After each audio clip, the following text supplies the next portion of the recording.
Howdy, it's early December here in East Texas, and since I went through the whole spring and summer gardening season without making any videos, and I kind of felt like it today, I thought I'd come out here and pick a few bushels of these collards that have seen fit to live forever, I guess.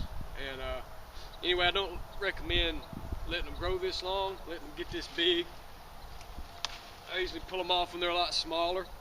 So whenever I'm picking them and they're this large, I just want to make sure that I'm pulling this big stalk out of the middle of them. And I'm going to pick what's out here and we'll carry them inside and I'll show you what I do to them. Okay, ordinarily I would take greens outside in a couple of 5-gallon buckets and go to a lot of trouble to get them all clean and rinsed off. It's cold out there and I'm going to do it in the washing machine. Don't shout me down if you've never seen it done. It's safe. I've done it before.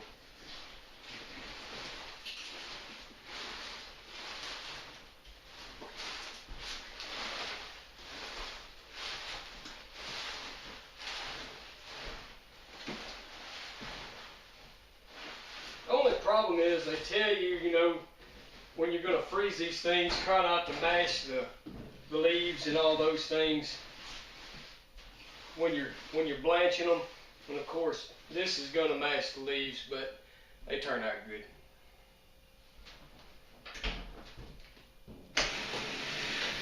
Alright, I took my greens out of the washing machine and they're very, very clean. And now we're going to blanch them. And you have to blanch any vegetables that you're going to keep for more than like 4 weeks.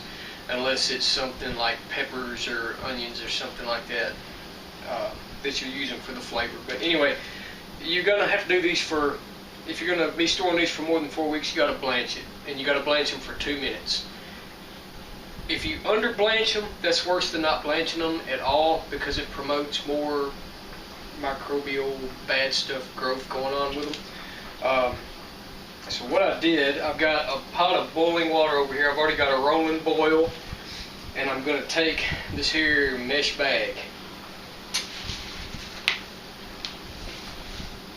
And if you've got like a steel strainer or something, that would be awesome, but I don't have one.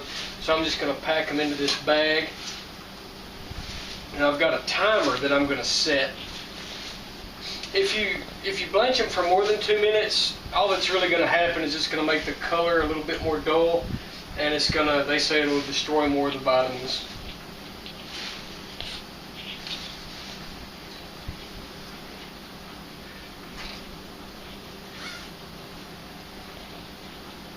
I'm going to put them in the pot. I'm going to get me something to cram them down in there. I've got a timer set, and the time starts as soon as you put them in there. I know it might kill the, you know, it stops boiling once you put them in there, but that's when you start the time. Meanwhile, since I was doing all this, and since I love greens, my mother-in-law, and she probably wouldn't want me to say her name on the internet, but she makes the best turnip greens that I've ever had, and she kind of helped me out with these a little bit. I usually put like bacon or salt pork or something in there, but she told me that she likes, the neck is her favorite, but I couldn't find a neck, so I put just a smoked shank in there, or ham hock, and I put a few jalapeno peppers in there, and that was not her suggestion, that was just my suggestion. And these things, I mean, you gotta cook them down pretty, you know, you got to cook them at a full boil or pretty close to it for like 2 hours to get them really tender. And man, there's just nothing like it. A lot of people use it as a side dish. I eat this as a main dish with a plate of cornbread. So that's what I'm hearing. About an hour or so, these are going to be ready for me to eat. Meanwhile, we're still blanching here. Got 41 seconds left. What can I talk about for 41 seconds?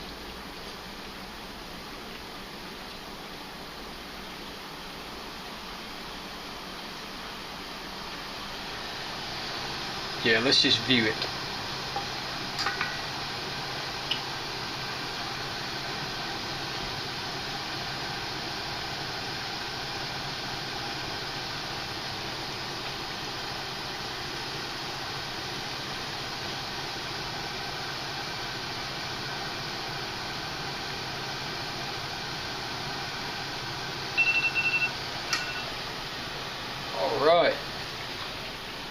have a very, very scalding hot bag of greens.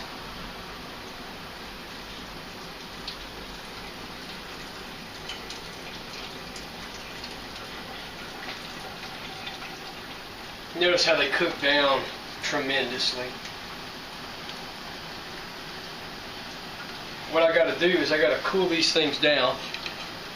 And we'll do that by putting them into some cold water in the sink. If you got some ice, that would be better. I didn't think that far ahead.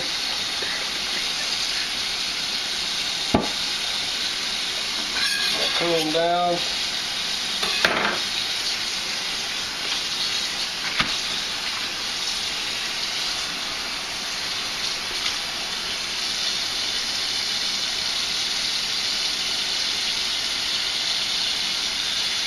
Someone who was thinking ahead would have already had this sink full of cold water.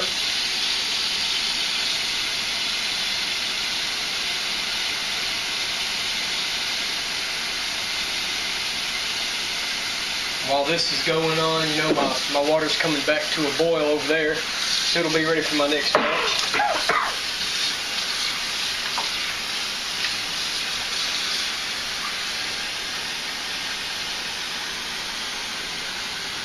After these cool off a little bit, I'm going to drain them, get the water off of them, and we'll come back then. Okay, we're all strained out, and we're going to take the greens out of the mesh bag, put them into a freezer bag.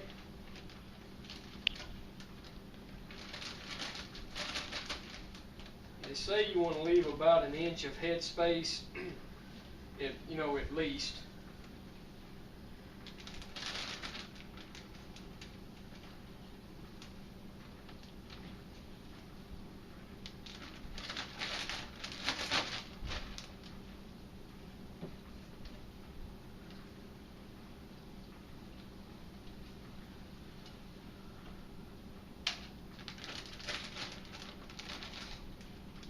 I have more than that.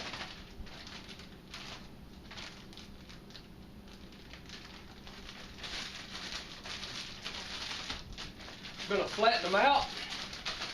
And when I put them in the freezer, you know, I want to keep them far enough apart that the bags don't, you know, because they're wet. You know, if you just stack them up right now, they're going to freeze together. So I'm going to flatten them out, put them in the deep freeze about an inch or so apart. After they freeze, you can go ahead and stack them. But other than that, there you go. That's how I freeze collard greens. Thanks for watching.